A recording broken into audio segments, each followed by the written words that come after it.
একটা মানে ঐতিহাসিক একটা জয় হিসেবেই দেখছি কর্মচারী পক্ষের।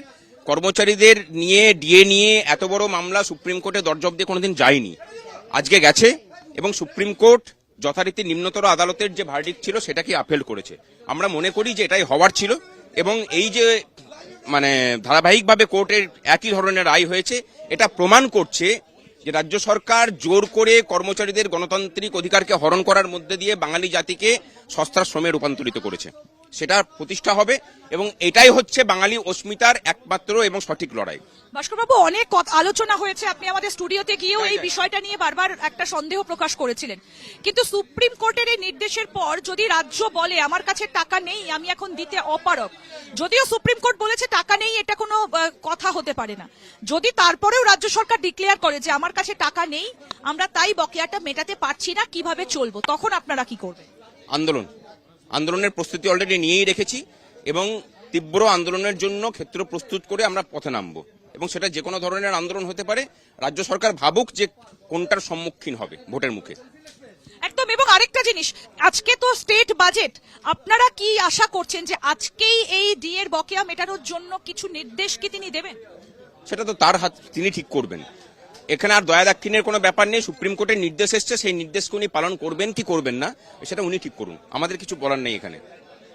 খুব স্পষ্ট করে সংগ্রামী যৌথ মঞ্চের পক্ষ থেকে যিনি আহ্বায়ক ভাস্কর বাবু খুব স্পষ্ট করে বললেন যে তারা এর পরে যেটা করবেন সেটা হচ্ছে তারা যাবেন, আন্দোলনের পথে হাঁটবেন এবং খুব স্পষ্ট করে বলছেন যে সুপ্রিম কোর্টের নির্দেশ কার্যত তাদের জয়।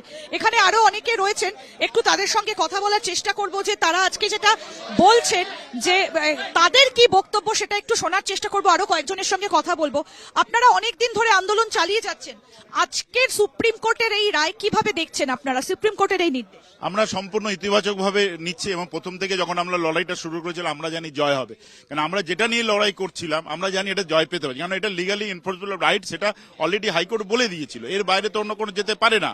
তা সেটাই আজকে সুপ্রিম কোর্ট বলেছে এবং যখন বলছে আমার এরিয়ারের 25% দেবার অর্ডার করছে, তার মানে আমার 100% তো আগে ক্যালকুলেশন করতে হবে, তার মানে আমার 100% কে মেনে নিল আর কি, তার 25%, এইবার 75% বাদবাকিটাকে ঠিক করবে, তার জন্য কমিটিও করে দিয়েছে, তাতে অন্য একজন রাজ্যের হাইকোর্টের প্রধান বিচারপতি থাকছে, এজি অফিসে অ্যাকাউন্ট জেনারেল অফিসের লোক থাকছে, তা করে তারা ঠিক করে তাহলে বাদবাকিটা কিভাবে হবে, কোন সময়ের মধ্যে হবে। তার মানে আমার যে যেটা আইনি অধিকার, সেই অধিকার আজ কিন্তু আইনের দরবারে প্রতিষ্ঠিত হলো এবং আমার যে ডিউ ছিল সেই ডিউটাও প্রতিষ্ঠিত হলো 25% মাধ্যমে, 50% পরে হবে। একটা কথা আছে না যে কিপন তাকে নুন দিয়ে বলতে শুরু করতে, এই সরকার তো কর্মচারীদের দিয়ে দেবেন, আগে 25% দিলেই পরের 75% সুরসুর করে কিভাবে নিতে হয় আমরা জানি আর কি।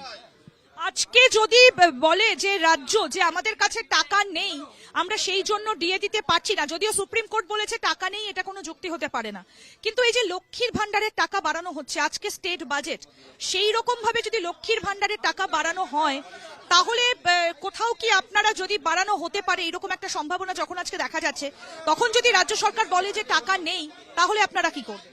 প্রথম কথা হচ্ছে যে সুপ্রিম কোর্টের কথা রায় হয়ে যাওয়ার পর এই কথা কেউ বলতে পারে না। ওরা আইনি যদি বলে তাহলে কোর্টে গিয়ে বলবে লয়ারের মাধ্যমে, সেটা বললে আমরা তখন তার আইনি ভাবে করবো। আর এমনি যদি উনি বিভিন্ন জায়গায় মুখে কি বলে, তার জন্য তো সংগ্রামী যৌথ মঞ্চ রেডি আছে, কিভাবে আন্দোলন করতে হবে, কিভাবে স্ট্রাইক করতে হবে জানে, ওনাকে বুঝিয়ে দেবো। কিন্তু আজকে তো ভোট অন অ্যাকাউন্ট পেশ হবে, আমরা জানি সামনেই ভোট, যদি উনি ভোট অন অ্যাকাউন্টে বলে যে আমি এখনই এটা নিয়ে কিছু বলতে পারছি, সুপ্রিম কোর্টের ওপরে কোন ভারতীয় সংবিধানের ওপর একটি সরকার, সংবিধান দ্বারা প্রতিষ্ঠিত সেই সরকার এই কথা বলতে হয়, উনার ক্ষেত্রে কিছু অস্বাভাবিক না বললে আমরা তারপরে। এবং আমরা যেটা শুনছি বাজেটে উনি কাটছাট করছেন, এই খবর পাওয়ার পর যেটুকু আমরা বিভিন্ন আপনাদের কিছু সাংবাদিকদের কাছে শুনলাম যে কাটছাট করতে ওর মধ্যে কিছু ডিএ ছিল সেটাকে ডিএ নাকি বাদ দেওয়ার চেষ্টা করছে, কেন নতুন ডিএ দিয়ে হলে আবার পুরনো এরিয়ার, আমরা শুনছি এটা, আমরা জানি না কতটা ঠিক রায়। উনি বাজেট পেলেই তারপরে পরবর্তী পদক্ষেপ নেব, উনি যদি বলেন তাহলে আমরা তার সেইভাবে, যদি উনি আইনি ভাবে বলেন তাহলে আদালতে গিয়ে তার মোকাবিলা করব, আর যদি এমনি ওই রাজনৈতিক নেতার মতো কথা বলে আমরা সাংগঠনিক ভাবে লড়াই করে তারাই করব। আপনাদের পদক্ষেপটা কি হবে? কারণ যদি টাকা না থাকে, উনি যদি সেটা গিয়ে সুপ্রিম কোর্টে বলেন যে আমাদের কাছে টাকা নেই, কোনো টাকা নেই এই কথা নেই, টাকা নির্দিষ্টভাবে সরকারে আছে, আর যদি টাকা না থাকে সেই সরকার তো সুপ্রিম কোর্ট তো এখনই 100% দিতে বলেনি, তাহলে সেই সরকার দেউলিয়া। যদি কেন্দ্রীয় সরকার মনে করে যে এই সরকার সুপ্রিম কোর্টে অর্ডার মানছে না এবং আর্থিক অবস্থা কথা 355 জারি হবে, এটা সংবিধানের সমস্ত বলা আছে। এবার ওরাও নিশ্চয় সেইভাবে কথা, কিন্তু মুখে কি বললো সেটা কথা না, রিটেন কি বলছে তার উপর আমরা চিফ সেক্রেটারি কি বলছে তার জন্য অপেক্ষা, চিফ মিনিস্টার কি বললো তার জন্য আমরা আমরা চিফ সেক্রেটারি এগেনস্টে কেস, চিফ সেক্রেটারি কি বলছে তার দরকার হলে আমরা চিফ সেক্রেটারিকে আবার কোর্টে তুলবো আর কি। এখানে কয়েকজন যারা বসে রয়েছেন, দিদি যদি একটু এগিয়ে আসেন, একটু যদি কথা বলা সম্ভব হয়। দিদি যদি একটু এগিয়ে আসেন।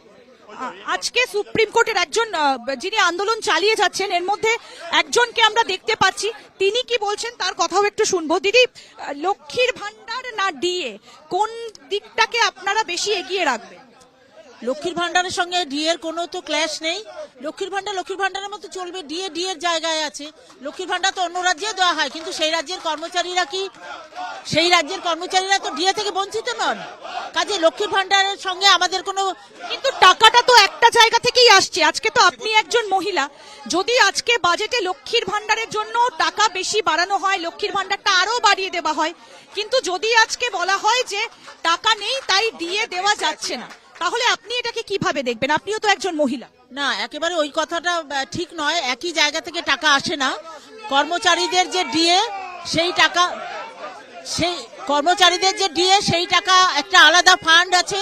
আর যে সোশ্যাল ওয়ার্ক, যে সামাজিক যে এই দায়বদ্ধতা, লক্ষ্মীর ভান্ডার, কিন্তু কোষাগারটা তো একই, রাজ্যের কোষাগার। না, রাজ্যের কোষাগার নয়। যে কথাটা বললেন সেটা হচ্ছে যে আমাদের টাকা অর্থ কমিশনের বরাদ্দ বাবদ দেওয়া হয়, তার মধ্যে ডিএর টাকাটাও সেন্ট্রাল গভর্নমেন্ট সরাসরি সরকারি কর্মচারীদের টাকাটা দিয়ে দেয়, এবং বোর্ড কর্পোরেশন আন্ডারটেকিং এটা 60% দিয়ে দেয়। It is as per provision of the finance commission regulation act 1950।